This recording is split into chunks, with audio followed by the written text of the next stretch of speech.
Welcome to Start Local, where we talk with business owners, leaders of nonprofits, and other members of our community focused on doing business in and around Chester County, Pennsylvania.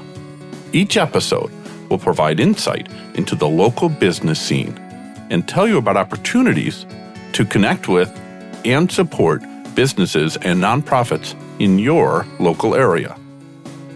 The Southern Chester County Chamber of Commerce promotes trade, commerce, industry, and sustainable economic development while supporting a diverse and growing marketplace. The Chamber is proud to partner with the Start Local podcast to raise the profile of businesses and nonprofits throughout Chester County. Learn more about the Chamber at sccc.com. That's sccc.com. Welcome to Start Local. I'm Liam Dempsey, and I am in the recording studio yet again with my co-host, Eric Goodmanson. That's a good thing. Eric, how are you today? Hey, Liam, I'm doing well. I like the sound of that. We have big news to share today, folks. Big news about our next in-person networking event. You are going to hear it here first. That's right. We are returning to Stolen Sun in Exton. We'll be there on Wednesday, September 18th from 5 to 7 p.m., so do mark your calendars. More details are available on our website, so head on over to startlocal.co to learn more and register to attend Wednesday, September 18th. Folks, based on what we had back on our event back in March, we expect this upcoming event to be very popular. Something like 99% of the people who registered for our free networking event attended in March. So spaces will absolutely be limited. We're still working all that out. But if you want to make sure you can attend, you'll want to get over and register early. Startlocal.co. Today, we are joined by Ron DiSabatino. Ron is the VP of Nuclear Engineering with Constellation. Headquartered in Kennett Square, Constellation is the nation's leading provider of carbon-free energy. Welcome, Ron. Thanks for joining us. Thanks, Liam. Thanks, Eric. Ron, it's really nice to see you. I'm used to seeing you around the Southern Chester County Chamber of Commerce, but it's nice to have you here in the podcast studio. Yeah, I'm completely thrilled to join. I really appreciate the Southern Chester County Chamber of Commerce. That's where I've met both of you, and it's just been a great opportunity as I've gotten involved and had the privilege of getting involved with them. As part of my role here at Constellation, just the amount of networking and community involvement that opens up. So I was thrilled when you folks approached me to join the podcast. Well, we're delighted that you're here, and let's jump right in. Tell us about Constellation. It's clear, we know you're a big company, you sponsor a lot of community events, and you employ a lot of folks at your growing complex down in Kennett Square. But kind of stepping aside from that community phase, what exactly do you do? What services do you provide? And frankly, how does Constellation make money? Yeah, it's a great question. So, first and foremost, Constellation, we're the nation's largest producer of reliable, clean, carbon-free energy. And we supply energy products and services to all sorts of industries, whether it's homes, institutional customers, the public sector, businesses. I think one of the statistics is 3/4 of the Fortune 100 companies get their power supplied through Constellation. So, we have a very large fleet of generation that's available to us, and it's mostly nuclear. We also have hydro, wind, and solar generation facilities. And when you look at just the size of our company, we are a generation company, and so we've got. And the numbers sound big, and if folks aren't familiar with the electric industry, you kind of try to translate things like we produce 32,000 megawatts of electricity. That's our capacity. But what does that really mean? Well, it's about 16 million homes and businesses, can use that amount of power. So we are really large. And the thing that makes us special and unique is, all of our focus is on providing, clean, reliable, carbon-free energy. And we are the number one producer in the country of carbon-free energy. And our company produces 10% of all the carbon-free electricity in the country is produced by us. The big energy statistic that always sticks out in my mind is 1.21 gigawatts from Back to the Future. And I think that has nothing to do with anything you just said. But I do want to understand one of your comments a little bit better, and that was back to clean and green energy specifically, because it's certainly in the news a lot. It's definitely the topic of a lot of public debate. So could you walk us through maybe some of the key issues so we can better understand the debate itself? Yeah, I think, the whole discussion of carbon-free energy really starts with people understanding where our energy comes from. I think, when I talk to people about what I do and how, the electrical grid and the generation sources that supply it relates to them, people really think about when they turn a switch, do their lights come on? They see their bill at the end of the month, for power prices. And outside of those two things, people usually don't have a lot of interest or questions, but they're always very curious. And so I really do enjoy, having that opportunity. And I always have, a little bit of facts and info for folks to kind of learn a little bit more about the energy mix that makes up our electric grid, both regionally and over the country. So, when you look at all the power that's generated over the course of the year in the country, about 60 to 65% of that comes from fossil fuels. And we're talking natural gas and coal primarily. 20% is nuclear, and then the remaining 7% wind, about 7% hydro, 2% solar. So the vast majority of the power in the country comes from fossil fuels. And fossil fuels are an important part of the energy mix, as far as the supply and the existing technology that's on the grid. But there is a huge push towards clean energy and a transformational change in our generation profile as a country. And for folks who are interested in the impact that our society has on the environment and on the climate, there's some important considerations when you think about that mix that I just described, when you think about where our electricity comes from. So you see interest from state and local governments as far as legislation. All sorts of corporations are making commitments to reduce carbon emissions over the next several decades. As a nation, we've made commitments. You see, nations all across the world making commitments to reduce carbon emissions. And one of the challenges is really understanding what that means when it comes to where we get our power from and where is that practically feasible. And so now more than ever, there's a whole new renewed interest in nuclear power in general, which, is the industry that I work in. But more and more, you see environmental advocates and key, influential politicians and business leaders taking an interest in clean energy, and quite frankly, now advocating for nuclear power as an important part of that energy mix.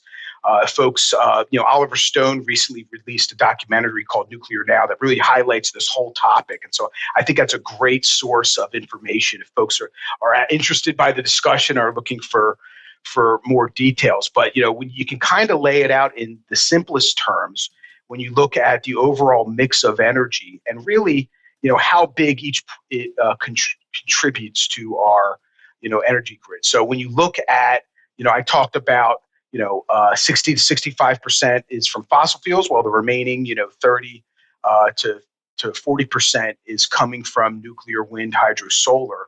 And so when you look at those, three different areas specifically, each source of electricity brings a different pros and cons when you come to that discussion.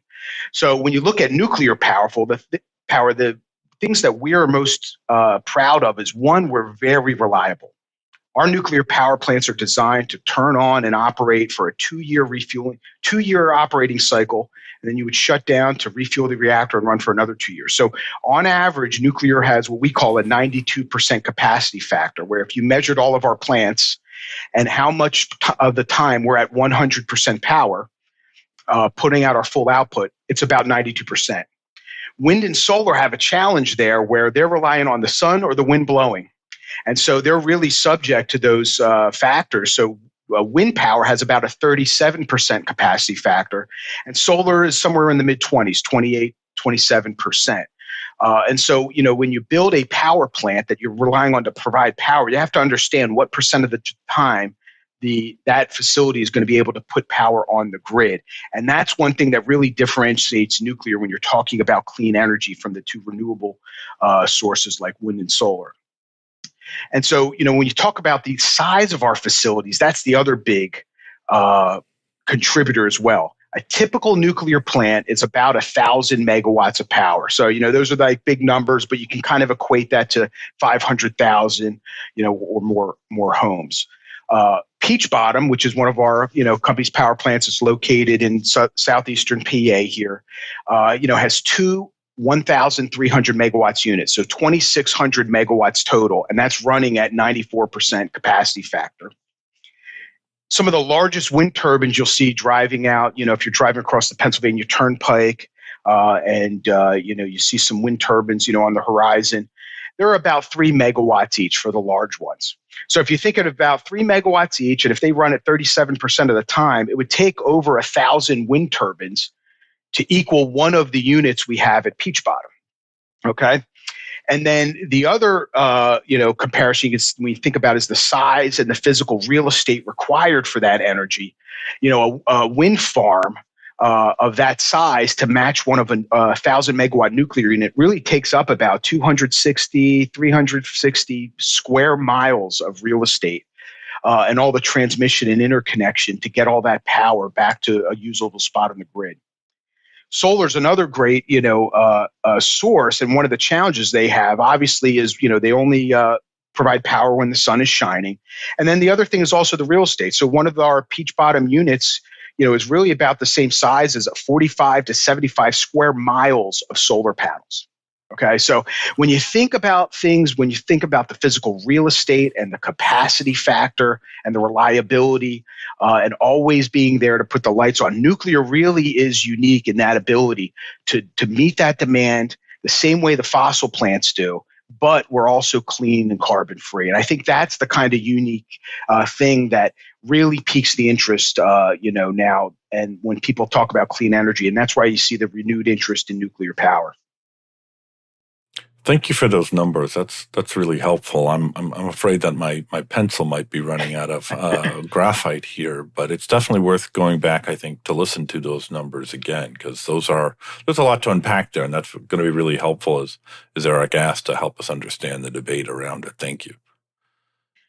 Yeah, and I think, one of the great things is there's tons of great resources out there. The Department of Energy's website, all those numbers I got are all things that are publicly available, either in government or, nonprofit type funded studies that and entities that really are responsible for the reliability of the grid really do analyze that data heavily when they look at the energy mixes that are available to us. Because reliability is the other thing that I think people really care about and really needs to be tied to that clean energy discussion, is reliable, sustainable energy too, because that is another advantage of nuclear power plants, is we are what they would call base load type power plants. We're designed to turn on and run and be there, as the grid needs it.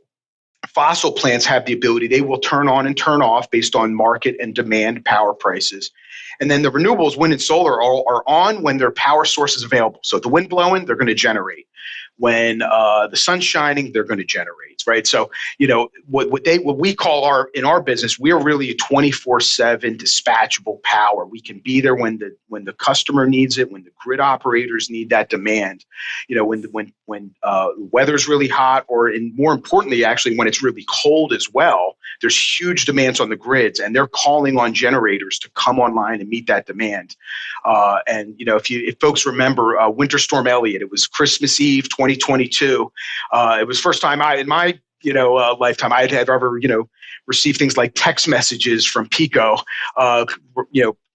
pleading with people to reserve power, reduce energy consumption, because the grid was really, really constrained. And that was a time when nuclear power really shined. The entity that runs our grid in the region had declared a max generation emergency, really calling on all the generators in the region to be online and be available for them. And when they examined, what happened over that course of that, winter storm, the grid was at its peak capacity and was very constrained. We were not far away from having to do things like rolling brownouts or more significant impacts to the grids. And the folks who operate the grids did a fantastic job managing that. But they were really challenged by a lot of generation sources that had outages or weren't able to come online. And so At one point, almost a quarter of the generation capacity in the region was offline during that high peak demand event. And it was because of the severe cold weather. I think about 70% of that was from gas generation. The gas supply, pipelines and infrastructures, and the gas plants were having a lot of challenges. There's issues, if you operate a coal facility, you have a lot of conveyor belts and mechanical equipment that has trouble in the cold. And that was one of those instances where our nuclear power facilities, which have all the fuel stored locally inside the reactor, were able to kind of shine and be there for the grid through that critical condition, especially when it really matters to the community. It was Christmas Eve, and the grid was really in a tough spot there. So nuclear generating stations, some of us on the show might consider them a lot like living mechanical things on this planet, in that they need fuel to operate and they generate waste byproducts. You shared earlier in our conversation that a nuclear power plant will run for about 2 years before it gets a new round of fuel and is geared up again. Tell us about the waste that comes out. Where is it stored? How big is it? Is it a dump truck full? Is it 18 semis full? And kind of, without giving away state secrets, where and how is it stored? Yeah, sure. Those are great questions. So that's one of the most common questions I get when you tell folks you work at, in the nuclear power industry. So, first and foremost, we use uranium, enriched uranium. It's uranium-235 for somebody who really wants to start Googling and look up some facts about uranium enrichment and uranium supply. So we're able to manufacture fuel. It's a uranium oxide pellet, so it's kind of like a ceramic. It goes into fuel bundles and fuel assemblies that get loaded into our core. And our core operates for about either 18 months or 24-month cycles, depending on the vintage and type of plant you have. And when that fuel is loaded into the core, we'll run for 2 years. And then every 2 years, for example, the plant that I'm from, Peach Bottom, we'll have a 2-year cycle. At the end of those 2 years, we'll shut down. We'll do all the maintenance on the facility while it's shut down. So we'll bring in, thousands of vendors and contractors and specialists to come work and do critical maintenance, because we want to do all the maintenance while the plants plan to be offline for refueling. So it's a huge evolution to run a refueling outage at our power plant. So it's a real big endeavor, which we really have to partner with a lot of other companies and resources around the community to make that happen and be successful. And we'll take a third of the fuel out of the core and put a third of brand new fuel in. So the life cycle of an individual fuel bundle goes for 3 cycles until it's taken out. And so all the fuel is stored on site at the plant. Immediately when it's removed from the reactor, it goes into a spent fuel pool, which is in the building that the reactor is located in, and it's stored there for a period of time. And then after a long enough period of time, we'll then take those fuel bundles and we'll put them into what we call dry cask storage. These are hardened. They're made of thick steel and concrete, essentially canisters, very large canisters. A fuel assembly itself is about, you can think of it general terms, a little bit less than 1 foot by 1 foot in cross-sectional area and about 13 feet tall.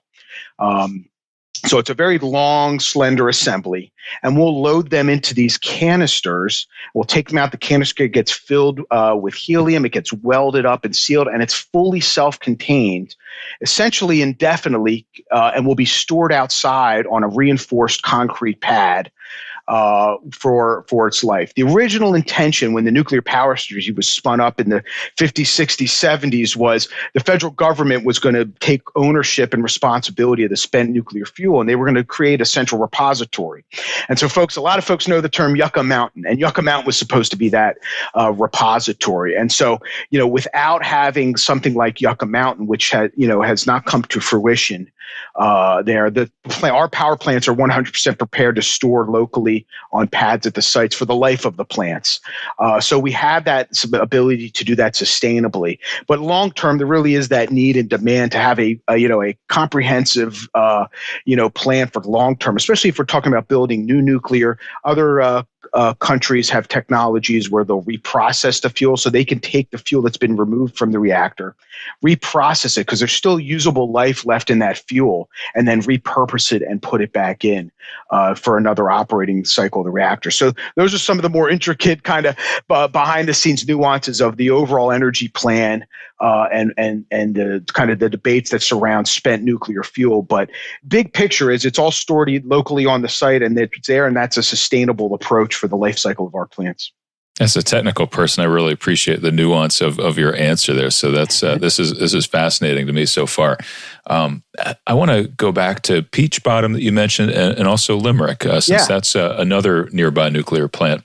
And those two nuclear generating stations, they're licensed to operate by the Nuclear Regulatory Commission. The two reactors at Limerick, I read, thanks to everything online, until are licensed till 2044 and 2049. And the two operating units at Peach Bottom are licensed by the NRC until 2053 and 2054, which is a very long time. So these plants are going to be around for a while. How much longer could those licenses be extended even beyond those years? Yeah, I think that's a great question. I think that's also part of the central debate that's having out there when you look at the energy mix as well. So our existing nuclear fleet in the country all came online, in the 70s and 80s, the majority of the plants. And so when they were originally designed and licensed, the folks who stood up the industry imagined a 40-year life for the plants, because they actually figured they were going to continue to keep building nuclear plants, and that the older plants would get retired and new ones were coming online. And that's not the way the history unfolded for nuclear power, especially when you look at the energy mix with coal and gas, and the financials of building new nuclear power plants, as they got into the 80s and 90s. As well. And so what we realized was, the people who designed these plants, and I have just so much respect for the folks who did the design work and all the analysis work back in the 60s and 70s, where, they didn't have anything near the technology that we have in our smartphones today to do calculations and analysis. But there is a tremendous amount of margin and design margin in our power plants. And that really unfolds in two different ways. One, the usable life of the materials of the plant. We're talking about the materials that the low alloy steels that make our reactor vessels, the piping, the buildings, the concretes, the structures are extremely robust, and they designed them that way for a reason, because they wanted to be as safe and reliable as possible. So there was tons of margin built into those analyses. And what you realize is, as we've safely operated the plants and monitored and maintained them, that we've been able to extend the licenses. So the Nuclear Regulatory Commission governs the licensing of our nuclear reactors, and they provide us our license to operate. And so at almost all of our facilities in Constellation, and quite frankly, most of them in the country, have gone through an effort they call license renewal. And they've gotten the operating license renewed for an additional 20 years of life. That takes the plants out to 60 years. And so that's where you see the numbers 2044 and 2049 for Limerick. That represents a 60-year life for Limerick Generating Station. Peach Bottom is a little bit unique. We got the first license renewal, and that actually takes us out to 2033 and 2034. Of lives. Peach Bottom was the first. Peach Bottom's a boiling water reactor, so if folks are real interested in nuclear power, they can look that up. But there's two types: pressurized and boiling water reactors. And Peach Bottom was the first boiling water reactor in the country to apply for another renewed operating license to further extend that to 80 years. And that's one of our company's visions: is when you look at that energy mix and how nuclear power is 50% of the clean energy in the country. We're talking about trying to increase the clean energy that we have in our nation. But if our existing plants are retiring and are coming offline prematurely, that is going to create a huge hole that will only be filled by by essentially gas. Natural gas. And so, the wind and solar don't have that capability for that base load expansion to fill the void that nuclear really fills when you talk about clean energy. So that is a key strategy, is getting all the plants out their usable life out to 80 years. There's talk in the industry and some of the industry groups about, looking, could we extend them again to 100? And there's certainly usable life left in these plants. And because we spend so much time maintaining them, all the other components, things that need to be, modified or upgraded, we can put new turbines in, new pumps and other moving equipment and maintain or upgrade other systems, transfer stuff to analog to digital to really have that long-term vision for the industry from where it came. And it's all possible. And so the amount of extra clean energy you can put on the grid in those out years with the lysotro is actually a huge part of if we really want to meet our milestones. When you think about years like 2030, 2040, 2050, those are the same timeframes that state governments, local communities, businesses, and major corporations are putting out there for their climate initiatives, are really to reduce their carbon emissions out in those out years. And so if they really want to do that, they have to have a reliable source of energy to get their power from. And that's where we really think nuclear can come in. So step number one is we have these plants. Let's make sure we're using the usable life of them. Number two, when I talked about the margin and availability, we have the capability to increase the output of some of our facilities. When you look at the margins by upgrading things like the turbines, changing the mix and type of fuel we put into the reactor, and really making sure we do additional analyses and look for areas where there was margin that was never taken advantage of in the power plant. So we can increase the power output as well. And when you combine those two things, you can see where the vision for nuclear is use the existing fleet to keep clean energy on the grid and increase it out to those years. That will give us the time for the other technologies to really stand themselves up. Whether you're talking about battery technologies to make more advantage of the wind and solar so that you can have the power when the sun is down and the wind's not blowing. Things like advanced nuclear, the latest generation of nuclear technologies which exist and are capable, which have a huge increase in reliability and risk reduction and the less reliance on external equipment and parts for all the systems and structures that they use. So there's really there is a bright future out there for clean energy. And I think the biggest thing especially when you look at the documentary Nuclear Now, that it points out is the existing nuclear fleet is a key part of that to help bridge that gap to where some of these new technologies that people have a lot of excitement and energy about can really fill in. That's so interesting to grossly oversimplify one of the things you just said, by maintaining the machines, the plant, you extend the life of it. Not indefinitely, but it's like an old car, right? We just take really good care of it. We keep the parts up. And you also shared that recently Peach Bottom just did a shutdown for no fuel and a major maintenance. Can you share with us what a major maintenance looks like, just in a sentence or two? Like, is that like we're closed for 6 months and we fix everything 24/7 and you better get out of the driveways because people are moving and trucks are flying and things are everywhere? Tell us a little bit about that. Yeah, it's great. Refueling outages I think refueling outages are really fun. It's one of the only times where you just see such a big group of people all working together, all on the same project. So when we do shut down the plant, we're not on the grid. So we want to do that as efficiently and safely and reliably as possible. And so what we do is we have a whole team of people at our plants who essentially just prepare for those outages and help plan for them, help the whole organization plan for the outages. So on an average refueling outage for Constellation, might be on the order of magnitude of 20 days, 25 days. We've done them as short at our plant at Peach Bottom. We had done one as short, as 13 days.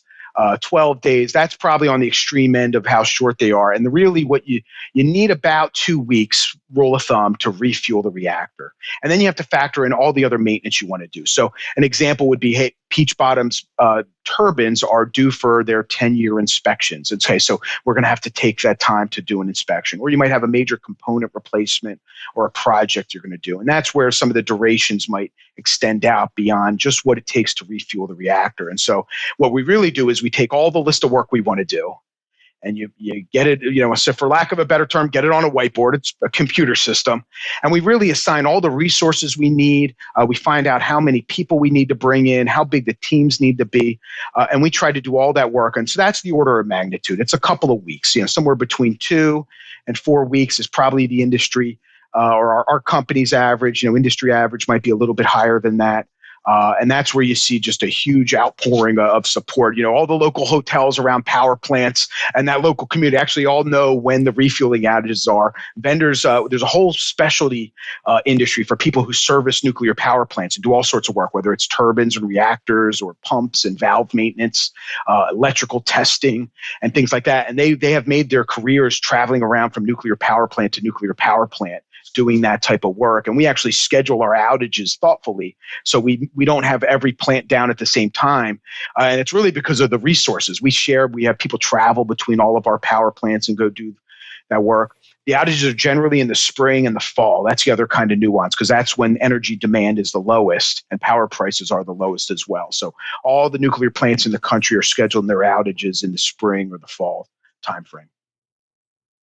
So I expect when those outages are happening, you have a lot of folks on site who are working with their hands, who are any number of roles, very skilled tradespeople. And kind of casts my mind back to some of our conversations we've had on this show from folks with RV Industries up in Honeybrook and YMWIC down in Westchester area, talking about how they're recruiting and helping recruit the next generation of skilled trade workers. And we expect, I wouldn't even know how many engineers work at your Peach Bottom or work at your Limerick plants, but I expect that's more than I can count on two hands. Tell us about how Constellation recruits quality people for careers and trades. Yeah, I think that's one of the great topic that really applies to all the industries. And quite frankly, any business, you have, is really the people who run your business are the heart of it. And that's absolutely true for our industry and our business. So one of our power plants employs about 600 to 700 folks, permanent full-time employees at the site. I mentioned we'll bring in anywhere between 2,000 and 3,000 contractors, sometimes depending on the size of the refueling outage, maybe even more if you have major projects. And so really without the people and the skilled tradespeople to go do that type of work, that technical work, hands-on work, our industry would not survive. And so, we have really taken a new approach over the years to really think about how we develop our workforce. And it goes way beyond just putting up a posting and seeing who applies for it. Because if we're thinking about it at that point, we are way behind the eight ball. And so, as a company, we're really big on workforce development. And one, it starts with supporting the local community. Your local community has to be healthy if you're going to operate a business. And especially operate a business one as large as and important as ours. It really relies on having the support of the local community. And so communities with nuclear power plants in them really have a good partnership and relationship, because the nuclear power plants can really provide a lot to the community, whether it's high paying technical jobs, and other community support as far as charity and local involvement. And so we really start with outreach, really educating people, especially parents and students, on careers available in the trades. And it's not just about nuclear power. All the industries need it. So the more healthy interest we have at an early age in careers in the trades, the better.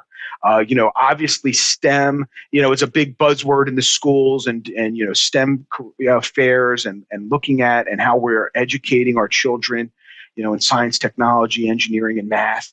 But really, there's a big part of that I think was overlooked, especially in the 80s and 90s. Was that, when I was growing up, really encouraging people to work in the trades. And when you look at the demographics at our power plants, most of the folks who work there, and some of them are in rural communities, they really ended up with a job at the power plant in the trades because they knew somebody, a family member, an uncle, a neighbor, or somebody else really knew about the work, the job, and what a great high-paying career there was, and got those folks in and got them jobs, or got them into a trade school where they can learn a skill.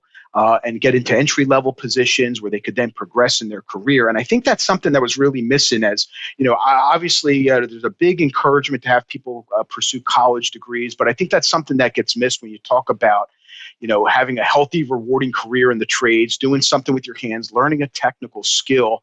I don't think was encouraged very well in the 80s, 90s, and early 2000s. I think we're really seeing a turn there. There's a huge interest in trade schools and vocational programs, and we see that with some of the folks that we partner with. The demand for those programs are very competitive to get into now, because people really, you go learn to be an electrician, you learn how to weld, you really have a very, very bright future and a very bright career. Very sustainable career for you, your family, and the community ahead of you. And so part of it is really just educating folks and parents and students, having parents encourage their kids to explore their technical interests, look at vocational programs, do things like internships. So we host all sorts of different information sessions. We can send a team of engineers and maintenance technicians to your local elementary school to give a presentation on nuclear power. And down at Peach Bottom, we host a STEM academy, so local high school students can come on site for a week, and we'll set up areas where they can do some hands-on experience and learn about our power plant and start thinking early on if that's something that might interest them. Because really the idea would be line them up with opportunities where they could go to trade school, get a 2-year, 4-year technical degree, and then we could eventually onboard them and really looking for new ways where we could help support them, whether it's supporting their local vocational program at their high school or supporting them with an internship or the materials they need when they get into trade school, in having them intern with us in the summers and helping them have that line of sight to a long-term career. That we really want them to have that bright future so that when they finally do graduate and they're eligible to enter the workforce, they're thinking about Constellation and, the other local industries we depend on as well. The idea of having a bright future at Constellation, is that a pun you use often, or is that an unintentional pun? Because it did crack me up.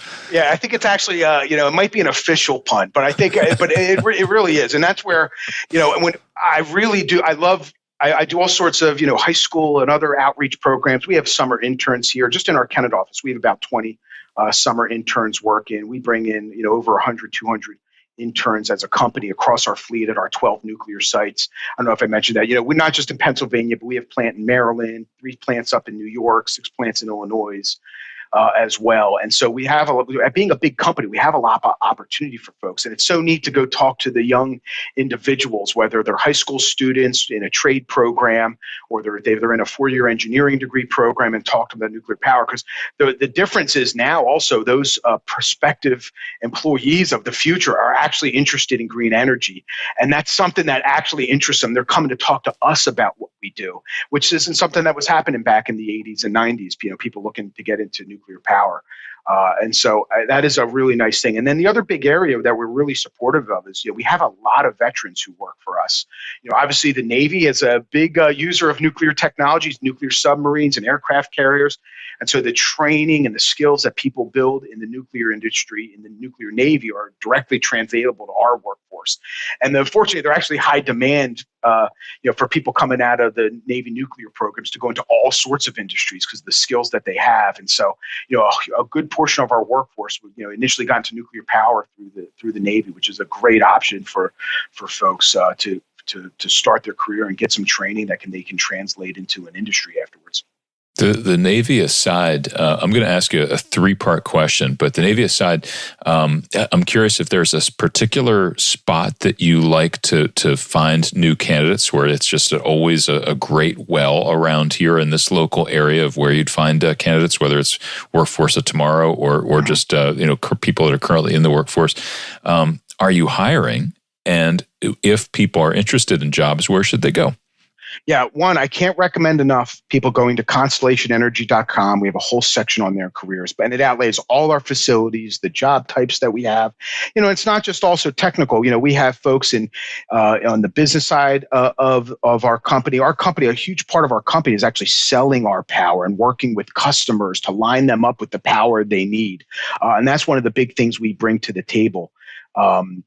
As well. So just all sorts of different career opportunities, and you find them at constellationenergy.com. So we absolutely are hiring. And the big sources of the well for the technical and the trades, we do rely heavily on our internship programs. We really like bringing folks in in their formative years of their education to really understand what we do. We can, when we onboard them as interns, we talk almost like it's a two-way interview. We really want them to learn as much about us as we want to learn about them. We want them to choose us because we think it's a good fit. They're energized about having a career with us. So we have a lot of interns who are coming out of 4-year engineering programs at major colleges. And so that's always a consistent pipeline for our engineering staff.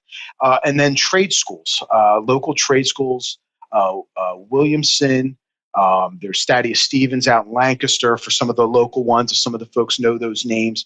But we really try to partner with them. We have lots of technicians who have worked 20, 30, 40-year careers coming out of those trade schools. And they're very good ambassadors. And they love going back and helping with recruiting and mentoring.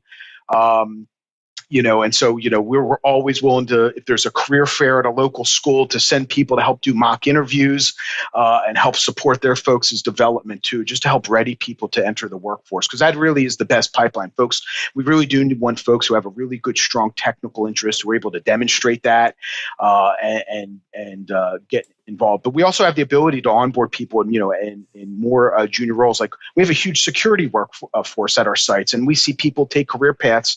They come in security. They're very good, smart, technical people.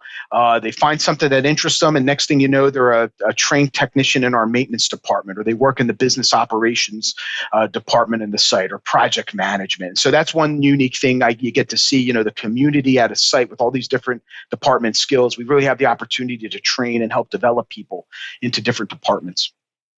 Given that power plants aren't necessarily, don't lend themselves to remote work, how are you attracting employees to come in to work for somewhere like Peach Bottom, where isn't necessarily close to a big city or urban area, the kinds of things that might attract a younger workforce? Yeah, I think that's a huge part of our workforce development. We have a physical power plant that people have to be at 24 hours a day, 7 days a week, operating and maintaining it. So we do have a contingent of our workforce that's shift workers and provide those critical functions. Then we have our maintenance staff who are on site, physically touching and putting their hands on plant equipment, our security workforce, our engineers. So the number one thing that we have to really be cognizant of is being flexible wherever possible. So COVID was rough initially and very scary for us, like it was for everybody, large and small businesses alike, where how are we going to navigate this? And we originally were, I remember when COVID came out, being sent home with a little letter that I could use because we were worried about them shutting down the roads. And you have to have a letter with you from the company explaining how your job satisfies a critical industry and you've got permission from the governor to travel on the roads and go to work. And so fortunately, it didn't get that extreme for us. But what it really opened our eyes was, hey, a good portion of our jobs that are, done by professional staff, where folks are either in a cubicle or spend most of their time working on a computer, they absolutely can do some remote work. And that's how we operated all through COVID. So a good portion of our employees were remote work. We brought them on site for critical functions, we called the moments that matter. Hey, if you need to be on site, the example would be an engineer who's able to do a lot of their job remotely, but they got to get on plant to go put their eyes on some equipment. They would come in and put their eyes on the equipment and support the folks who are on site, doing their portion of the work. So, that is, I think, kind of a unique nature of our businesses. Not every job is exactly the same as far as the amount of flexibility you can have when it comes to remote work, and kind of fitting people up with that. So, it is really important, and we see the value in having people, in person on site, for even professional staff or office workers to be there together, because we do have the folks who touch the plant or physically out in the plant every day need that interaction. You have to have that ability to go put your eyes on things and see things. So, we are striking that balance, and we check and adjust, probably just like every company does, to make sure we're meeting our employees' needs, because we also have to stay competitive and have jobs. But, I was talking to some of our interns who are working here local at the Kennett office, and we brought them down to, Peach Bottom and up to Limerick for a tour. And I said, there's nothing like walking around a power plant. There's something neat about showing up at the place that's putting out, 2,600 megawatts onto the grid every day. And so I think that is something that really does attract people. There's lots of people love to work for their hands, love to get into a power plant and go see neat things, big pieces of equipment, learn new stuff. And that's something unique that we do provide. Our power plants have a lot of opportunity for somebody like an engineer coming in to go learn different technologies and get involved in things that are different than maybe what they studied in school. For example, I'm a mechanical engineer, and I probably find myself working on lots of electrical, civil, all sorts of different discipline and topics every day. And that's what interests me the most, actually, about working with. I get to learn new stuff from really smart people every day when I come to work. And, that's maybe a little bit different than maybe some other industries where people, have a very specific task or kind of like a product line or something that they specialize in. You mentioned all the different types of skilled workers that you employ and contract with. And me working in IT services and cybersecurity, I have to ask you a cybersecurity question, because cybersecurity is so important to everyone now, but especially your industry. So I'd like to know, are you doing all the things that CISA recommends businesses do, or do you add additional layers of protection? And for our listeners who don't know, CISA is an organization. It's the federal cybersecurity and infrastructure security agency, and they provide a lot of best practices with good stuff that organizations can follow. But what are you doing beyond that to keep us safe? Yeah, I think that's a great question. And not just IT people ask that question, Eric. So, I think it's actually something that's on a lot of people's minds when you talk about security and the safety of nuclear power. And so, that's another great career opportunity we have is for IT professionals. And it's not just folks who, work, kind of in the office too, like our maintenance technicians and, everybody all are familiar with and follow rules. I have engineers who work for me that are cybersecurity specialists, and they actually specialize in looking at equipment we use and helping assess it and make sure, we can employ it in a manner that's safe from a cyber perspective. So it really starts off, we have a huge regulatory footprint that oversees and regulates our cybersecurity programs that we have at our site. So number one, we have a lot of regulation in that area that's really above and beyond things like best practices. So you can really go to almost any nuclear plant in the country, and the approach we've taken has been a unified approach to make sure we really have a defense in depth and a very structured approach to cybersecurity.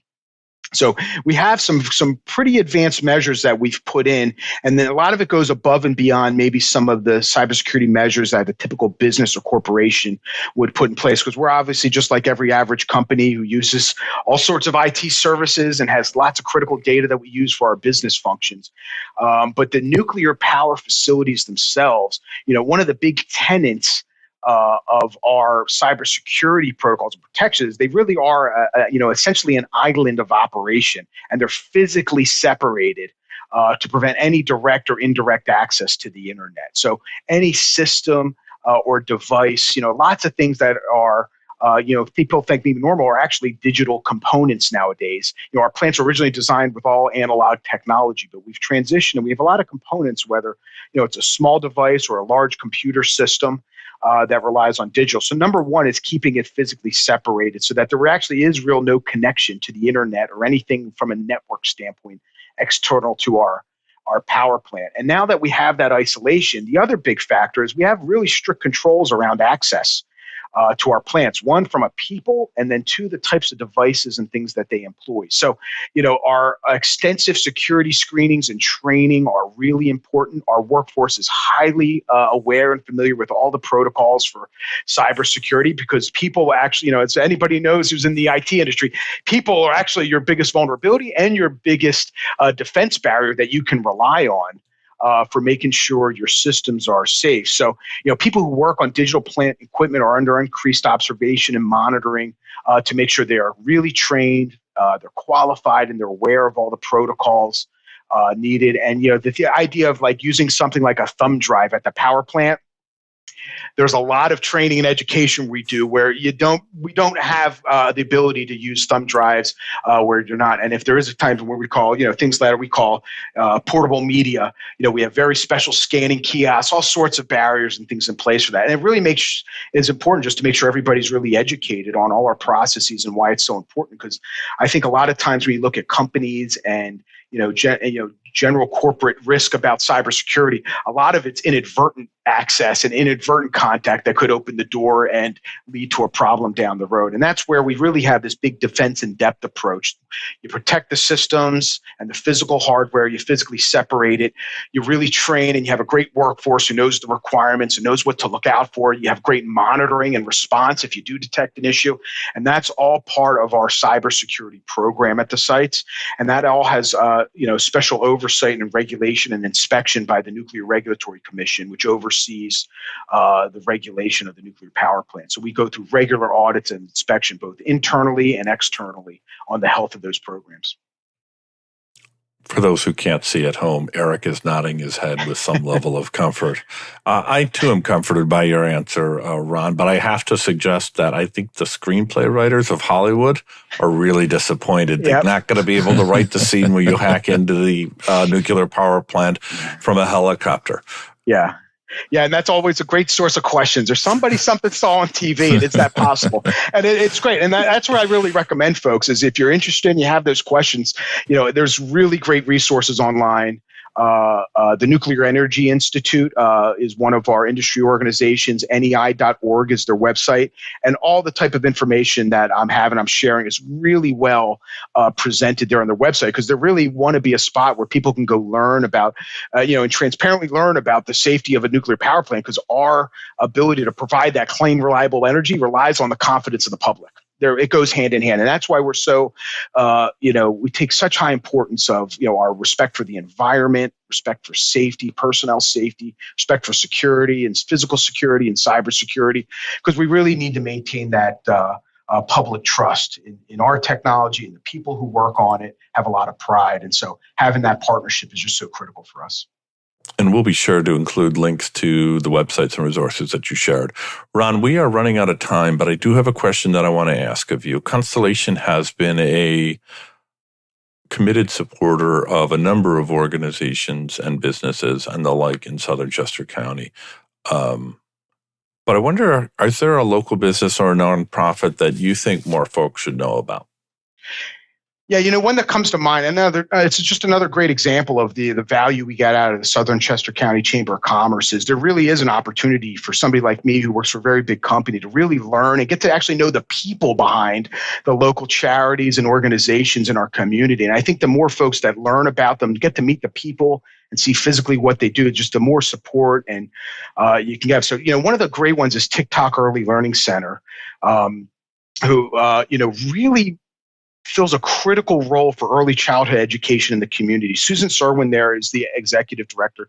She recently received an award from the Southern Chester County chapter of the United Way. Had a chance to talk about what TikTok Early Learning Center does, and just the dedicated staff that they have providing early childhood education that's accessible and affordable in their community. And so, there's things like that where when you take a step back and you look at the total investment in our community and where as a community should we be looking to invest if we care about our future, focusing our attention on early childhood education. It's been talking with her and meeting folks from TikTok that really opened my eyes. And you really talk about, how do you set up children and families for success? I talk about like brightening, our future, really brightening their future and realizing the benefits downstream, because the benefits downstream of investing in early childhood education, setting children up for success to succeed in elementary school and beyond, and it just cascades downhill, and really supporting working families who that's one of the biggest needs and demands that everybody knows is finding, early education and support for childcare. And so if folks are looking for a really fantastic organization to look up online and look up something about, whether you're looking for an opportunity to donate or get involved with community service, I really recommend you look up TikTok Early Learning Center. Ron DiSabatino, Vice President of Nuclear Engineering with Constellation. Where can listeners connect with you and learn more about all the things you discussed on today's episode? Yeah, number one, our website, constellationenergy.com. It's a fantastic source whether you're looking to learn about our facilities, about clean energy, our company vision, careers is a big one. So I'll put that plug in there again as well. And then if you're just interested in nuclear power, I can't recommend enough NEI.org, the Nuclear Energy Institute.org. Not only do they have a great information, they've got great visuals, videos, and things like that. That can help navigate and really find facts and the real sources behind those facts, which I think is always important when you're looking up stuff online. So, the Department of Energy has a great website dedicated to nuclear power and the facts associated with it as well. So I think those are all really great sources for folks who are interested in, hopping on Google and learning a little bit more. Thanks for joining us today, Ron. I really love your energy. Thank you very much. It was my pleasure. Thank you to my co-host, Liam Dempsey. I'm Eric Goodmanson. The Start Local podcast is published every 2 weeks. We invite you to subscribe to Start Local using your favorite podcast app or ask your smart speaker to play the Start Local podcast. You can also visit the Start Local website at startlocal.co for show notes, including links mentioned on this show and summaries of past episodes. We hope you join us for our next episode. Thank you for listening.